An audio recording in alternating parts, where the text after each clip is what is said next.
Every area in all parts of the world has those area-specific urban legends that just refuse to die. Whether the stories are about a haunted asylum on the outskirts of a city, a creature that lives in the nearby woods, or a ghost that haunts a lonely stretch of road outside a town, there's always a common thread within these tales.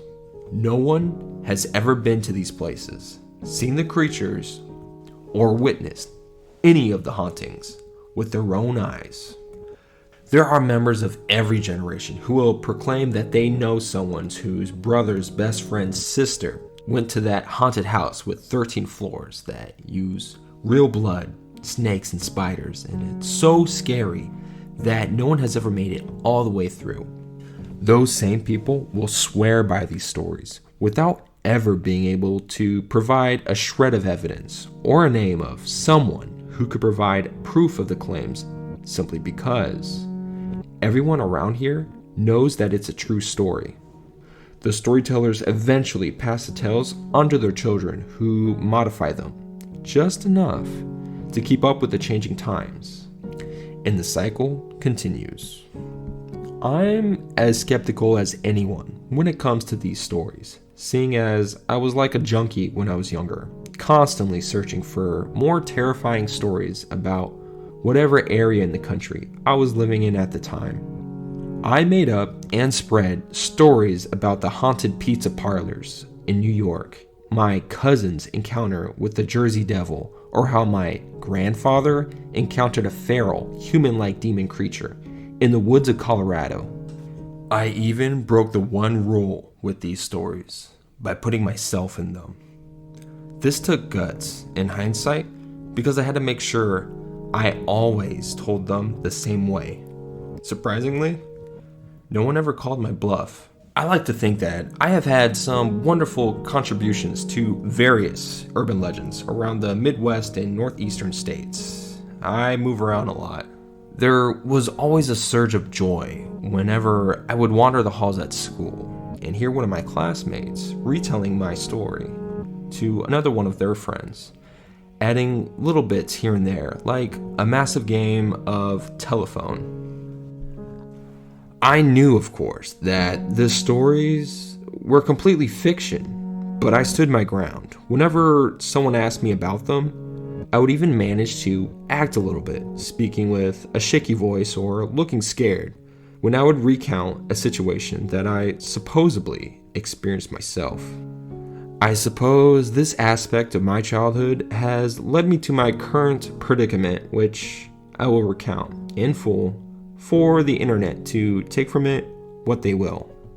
I have laid this little introduction out as sort of a disclaimer, aimed particularly at those who will call my story into question. I have been like the boy who cried wolf for years, but I assure you, with every ounce of honesty and integrity that I have, that this time, the wolf is real. From my introduction, it's probably apparent that I moved around the country quite a bit in my middle school and high school years. Neither of my parents had anything to do with any branch of the armed forces. They simply didn't tend to hang around any given place for too long. I suppose it had some sort of effect on me, but I wasn't hurt by any of it or anything of the sort. Growing up, I was a complete ham. I made friends very easily, was often the class clown, and because of that, was often disliked by my teachers. Again, this was never an issue, as I was usually in another state by the time next semester rolled around. My friendships were often fleeting, as were any positive relationships I've ever had with my teachers. Because of the events that followed, my memory of one teacher in particular is probably slightly skewed, but I will attempt to give the least biased version of our friendship that I can. Mr. Mays was one of my social studies teachers in the early years of my high school experience. Being older now, I can understand how horrible children are to deal with around that age. And I respected him to no ends for the way that he was able to connect with the students. He seemed like one of us. He talked like us, made pop culture references that were current, listened to cool music, And sometimes he would even say hell or damn while he was giving a passionate lecture about Native American history or something like that. A teacher that swore even a little bit was the epitome of cool to a freshman in high school. My memories of Mr. Mays mostly stem from the way that he really got into anything he was doing. The instance that is still very vivid in my mind was, of course, around Halloween my sophomore year. Mr. Mays had the typical teacher decorations around the classroom, smiling jack-o'-lanterns and the black cat cartoons, typical and boring in the minds of egotistic high school students. However, on the 31st of October, when most of the other teachers were rolling their eyes at the fact that teenagers still took dressing up in costumes on Halloween seriously, Mr. Mays took the whole cool teacher thing to a new level. We walked into the classroom and were surprised to find the blinds drawn, sheets over the smaller windows, candles lighting the room, and a single, frowning jack-o'-lantern sitting on a stool in front of the desks. Mr. Mays sat at his desk, just watching the students come into the classroom and take their seats. He didn't have to ask anyone to be quiet because the moment everybody walked into the room, they were either too excited to care about petty conversations or too confused to be bothered with them. The students took their seats as Mr. Mays began his lecture. He spoke quietly to set the mood and took a seat on a chair next to the jack-o'-lantern in the center of the room. "Today's probably my favorite day of the year, class," he said in a monotonous voice. "Halloween is my favorite holiday, and I want to share with you exactly why I love it so much." One girl raised her hand with a concerned look on her face. "I'm pushing the due date for your papers next Tuesday," said Mr. Mays without bothering to look at the girl, who slowly put her hand down, looking at the other students with a bit of embarrassment. The class interrupted with quiet cheers, and Mr. Mays waited for the inevitable silence. He began his story immediately after the class had calmed down. I will attempt to recreate the amazing story that Mr. Mays told the class that day. The way in which he told this story rendered the horror junkies speechless, and the rest of the class terrified. The same girl that raised her hand to ask about the paper was holding her knees to her chest by the end of it, a look of terror on her face. The important thing to know was what the story was about. The specifics slip my mind now and aren't too relevant.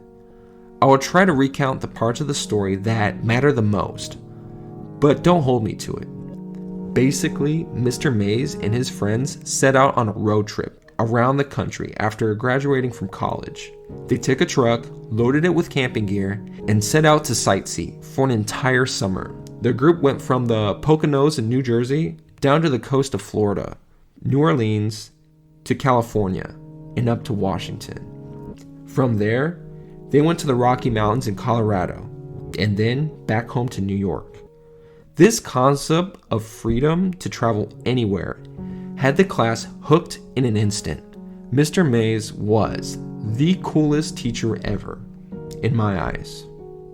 Being adventurous college kids, the group didn't bring a map. There were no time constraints, so they just kind of drove in the general direction that they wanted to go, and eventually found a town to stay in, or some place that looked interesting. He told us that after spending a week in Colorado, he and his friends had to travel through miles and miles of corn, plains, and more corn. He assumed that they were either in Nebraska or Kansas when they decided to pull their extra cash and stay in a hotel for the night. They settled into a motel in some town that Mr. Mays could barely remember the name of.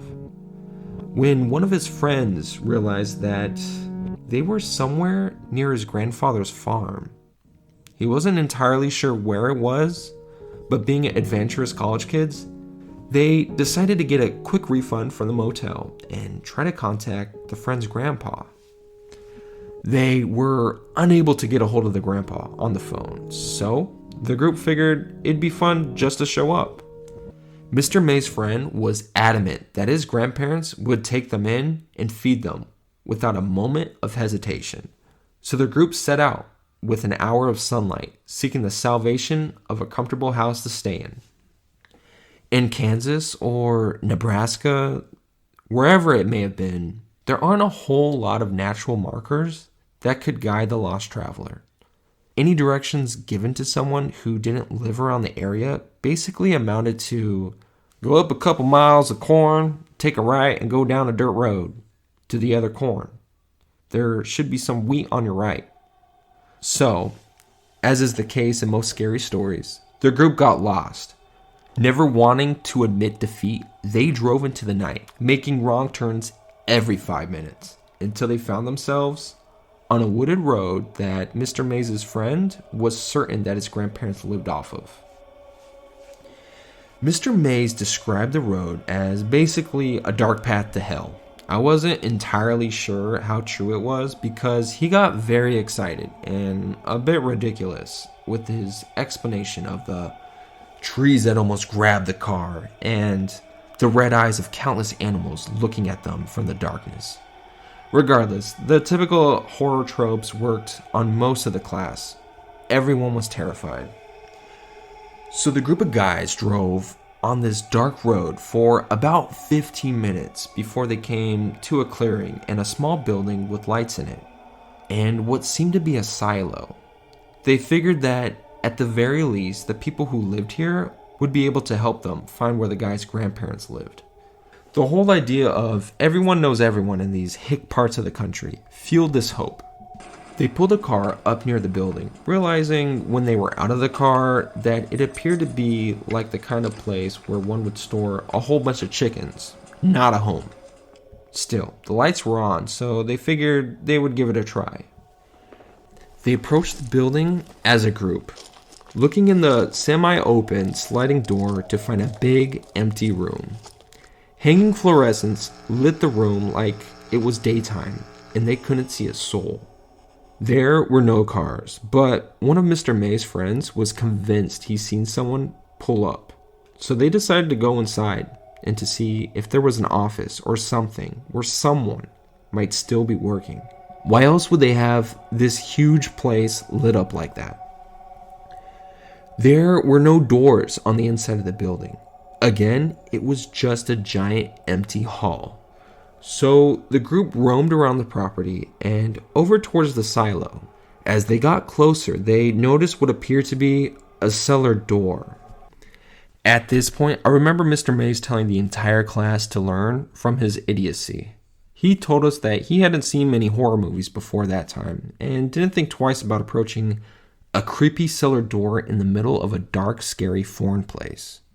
He said approaching that door was one of his biggest regrets.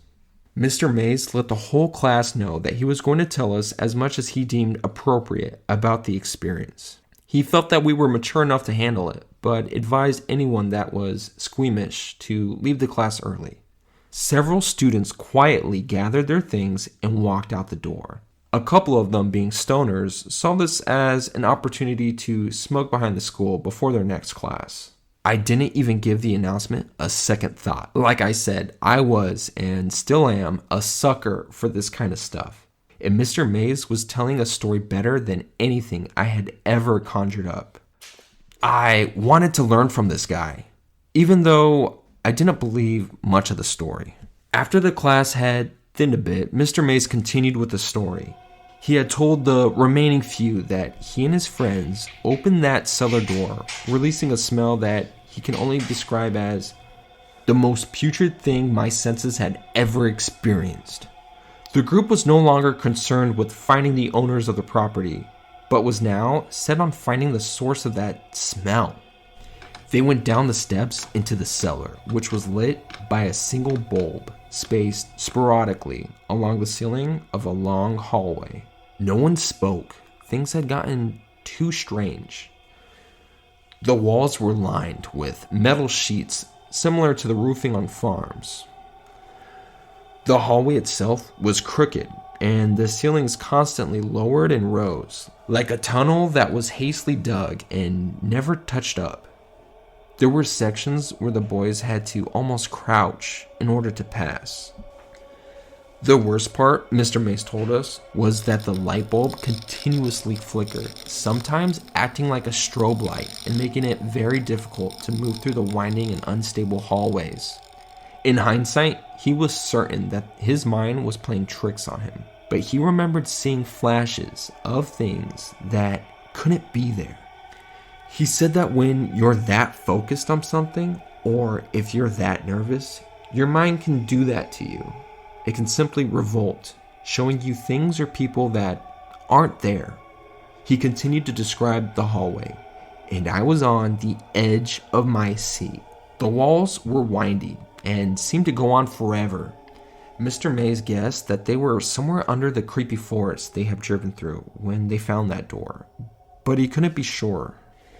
He said that they came upon a door after walking what felt like a mile. It was simple and wooden, but it looked like it belonged outside of a suburban home. It had a nice design, seemed to be freshly painted red, and had a very nice knob and a knocker on it. It was a door that belonged at an entrance of a nice home, not one that would be sitting in a dirt tunnel in the middle of nowhere. His friends walked towards the door, moving carefully because of the flashing light bulb and the increasingly uncertainty about the stability of the surrounding walls. He turned towards the group, the rest of which were nervous at the very least, and attempted to lighten the mood with a laugh before he said, "I should probably knock first." Mr. May's friend grabbed the steel knocker and hit it against the door several times, mockingly but quietly uttering, "Is anyone home?" The group waited about 30 seconds before their tensions broke. The guy next to the door shrugged his shoulders and went to walk back to his friends. But as he did, the light bulb between them surged and exploded. The boys shielded their eyes and looked back to their lone friend by the door.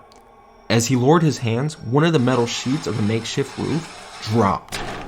The edge of the sheet fell directly on the boy's forehead, slicing it open, and sent a wave of blood down his face. The impact apparently knocked him out, and he fell back against the door, knocking it open in the process. The entirety of the group rushed through the dim light to their friend, barely noticing the seemingly pitch-black room that now laid before them. Mr. Mays was the first to make it to his friend's side. He lifted the guy's head into his arms, immediately taking off his jacket and putting it over his forehead to attempt to stop the bleeding. Once the group had calmed down, Mr. Mays noticed that the arm that had been bracing his friend's head was soaking wet. He was confused about this and was attempting to sort it out when one of his friends started talking. He said something on the lines of, "The lights, we have to go." "You know when you turn off the lights," he told the class, "and everything is almost pitch black except the light of the bulb dying out or cooling down? It was like that, but there were so many of them. At least 20 bulbs had lit the room a second ago, and now only looked like little stars in darkness. That was definitely terrifying, but that wasn't the scariest thing. There was still a very dim light coming from the hallway behind them, and though it was weak, it lit the room up just to see the shapes of tens of people standing less than 10 feet in front of them." Mr. Mays' friend went to say something else as one of the bulbs to the right flickered to life. Let me interrupt at this point and say that Mr. Mays was generally a playful guy. He had that tone of voice that makes you want to respond. He was a very charismatic guy. The whole story up to this point had been told like a campfire story. He had the voice inflections of someone attempting to be mysterious and scary, which worked, but was noticeable. At this point in his tale, I recall that change completely. He was no longer attempting to spook anyone. I could tell that this section was difficult for him. Either he was a very good actor, or it was a really terrifying memory for him to relive. He told us that the light bulb came to life and illuminated the group of people in front of him. In that dim light, he could see children, at least 20 of them, in the just visible light. They were all dressed in nightgowns that looked to be tattered and torn, stained dark with something. Their hair was long. Every single one of them looked like they had not had a haircut since birth. Some of the children were almost completely obscured by the length of it. Every single one of them didn't appear to have seen a shower or an ice bath in their entire life. Mr. Mays told us that the most terrifying part of the whole thing was that none of the children were moving. They were all standing, staring, most of them only visible from the faint light reflecting off of their eyes. His whole group was paralyzed with fear for several seconds when they heard what sounded like an animal in the distance yelping. The way he described it was like a sound of a dog crying, multiplied by 10. This spurred the group into life. Just as the children began to step forward, his friends grabbed the injured one and lifted him out of the room and into the hallway in an instant. Mr. Mays took another second to move and had difficulty finding his bearings. He reached to his left in an attempt to find the wall to lean against, and ended up finding a handle. Then pulled hard, never losing his vision on the children. He bolted for the door right as he noticed what he had grabbed onto. A shower head protruding from the cement wall, reaching maybe a foot into the room. There was something leaking from it, but it was too dim to tell what it was. He realized that it had been leaking onto him, but he didn't care. There were now children stammering towards him as an animal cried in the distance, and his friend was seriously injured. As he left the room, he made a point to emphasize that he could make out several more shower heads on the wall near the single dim-lit bulb. "This is why I call them the showers," Mr. Mays told the class. I was transfixed, sitting as far forward as my desk would allow, bracing for more. "I slammed the red door behind me," he said, "and ran through that hallway faster than I've ever run before, or since. I made it back to the car and we drove out of there like a bat out of hell." A couple students snickered at his use of the word hell. "So, when you're out trick-or-treating tonight, make sure you know exactly where you're headed. And don't go out to any abandoned farmhouses. I mean, there aren't many around here, but you're all smart kids. Except Jerry." The class laughed, and the mood lightened as the bell rang for passing period. Mr. Mays turned the lights on and thanked everyone for listening, reminding them about the paper due next week, and told us to have a safe and happy Halloween. Students all around me were abuzz with theories about the story they just heard. "I bet it was some sort of crazy Nazi hideout," said one girl. "I think they were all ghost babies that were killed by a dog," said another. I couldn't theorize in the slightest, but I was still caught up in the moment. The way that Mr. Mays had told that story and the detail that he included in it left me feeling like we didn't get the whole story. A couple days later, I stayed after class and asked him about how it really ended and what happened to his friend. He laughed and said that his friend was fine and that it was honestly, which he whispered this part, probably due to some of the drugs they were on at the time. Mr. Mays winked at me as if to say, "Don't tell anyone about the drugs bit, kid." And I smiled and left. I lived in that town for another couple of months and then was rapidly moved halfway across the country to Milwaukee, Wisconsin. I twisted the story around and told it around campfires as I got older, and it was always a hit, but I always changed the ending, letting the friend die of blood loss or being dragged away by the children. It wasn't until college that I got a chance to talk to Mr. Mays again. I went to college in northern New York, not for any reasons associated with this story. College was a fun time for me. I continued being the same ham as I've always been. It wasn't until sometime around my junior year that I ran into Mr. Mays at a bar that I frequented. Initially, I couldn't be sure that the person I saw laying his head buried in his arms at the bar was Mr. Mays. The only trait that grabbed my attention was the sweater that he used to wear on his birthdays during class.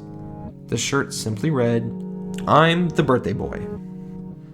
I told my group of friends to grab a table and that I would join them in a second, then walked over to the man at the bar. "Mr. Mays?" I said, and the man looked up.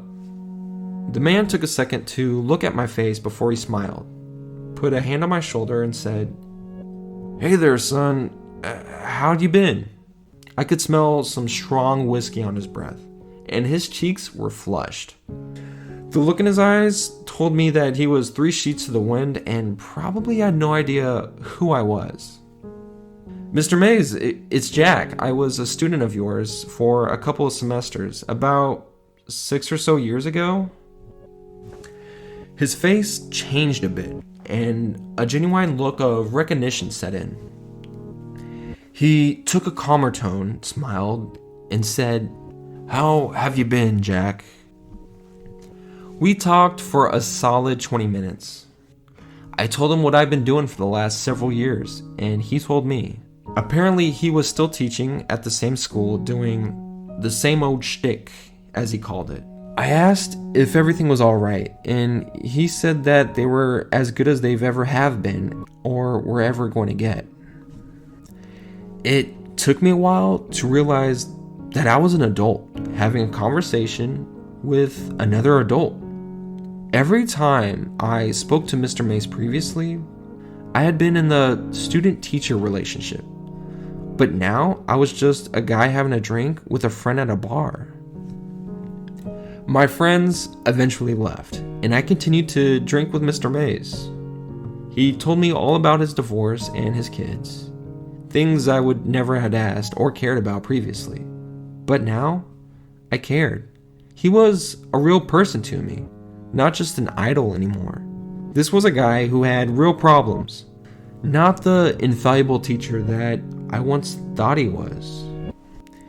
It had been several hours before I'd even brought up his story about the showers. I told him all about my history with urban legends and scary stories, and he just laughed. When I mentioned the story that he had told us years ago, he seemed uncomfortable. He finished his whiskey, signaled for another, and turned to me and got very serious. "Listen, Jack, I don't know why I kept telling you that story year after year." His words were slurred, or my hearing was messed up. We were both sufficiently blitzed at this point. "That's what my therapist told me to do when I was younger. I had to tell people about it, to come to grips with it, or some shit." He took a big swig of his drink. "Wait, your therapist?" Mr. Mays laughed heartily and looked at me. "Of course, Jack. You think that something like that wouldn't fuck a person up?" I was confused, but smiled nonetheless. Things had just gotten very strange. "But, I mean, you said you were all on drugs or something, right? No one was terribly hurt. You were all okay, right?" He got almost cartoonish with his sadness in the next several seconds. "Of course we didn't, Jack. He didn't make it, Jack." He laughed. His laugh turned suddenly into tears. I was puzzled, quickly filled with 1,000 questions that I wanted to ask him, but I let him carry on. "Fucking took him, they did. I don't even know. The cops told us we were just drunk. That he wandered off and got taken by the wildlife. He didn't know. He didn't see it, Jack." I was absolutely stone-faced at this point. Mr. Mays was carrying along like I knew the actual story, but I didn't. His friend disappeared. I didn't know.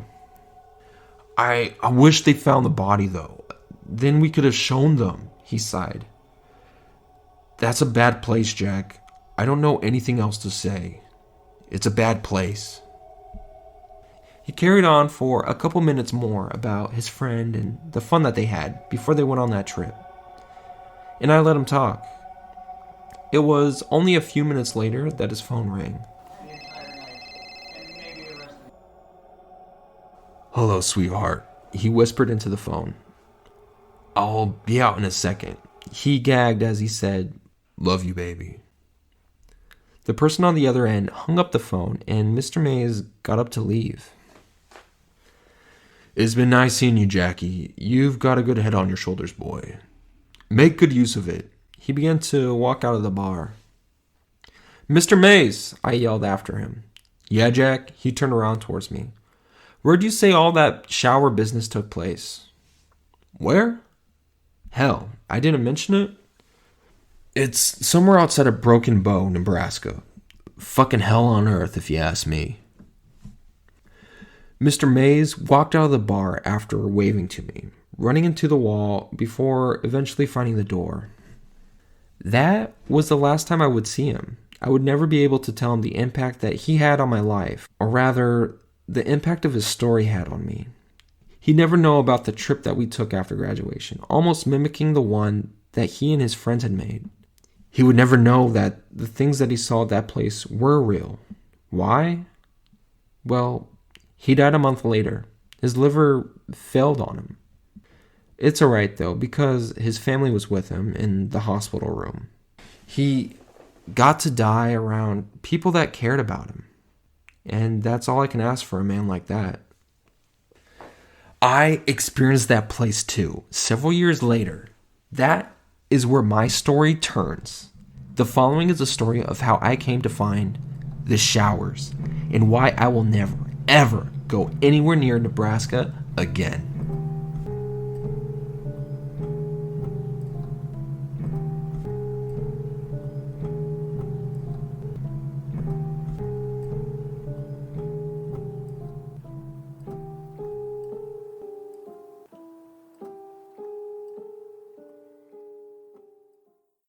Hey everybody, NightShifter here. First off, I'd like to thank you for making it this far. And secondly, you may have noticed that this story ended in kind of like a cliffhanger. So this video is going to be one part of a two-part story. It's just that like if I did the whole thing, it would have been close to an hour long. So this could kind of be like a, October special two-part story. And hey, if you like this video, don't forget to hit the like button. And if you really liked it and you are feeling generous, I really appreciate it if you subscribe and hit the bell for notifications. And if you know people or a person who enjoy these videos or this type of genre, I would really appreciate it if you share this video to them. Any questions, comments, concerns, complaints, don't forget to put that in the comment section. That really helps the channel. And as always, thank you for listening.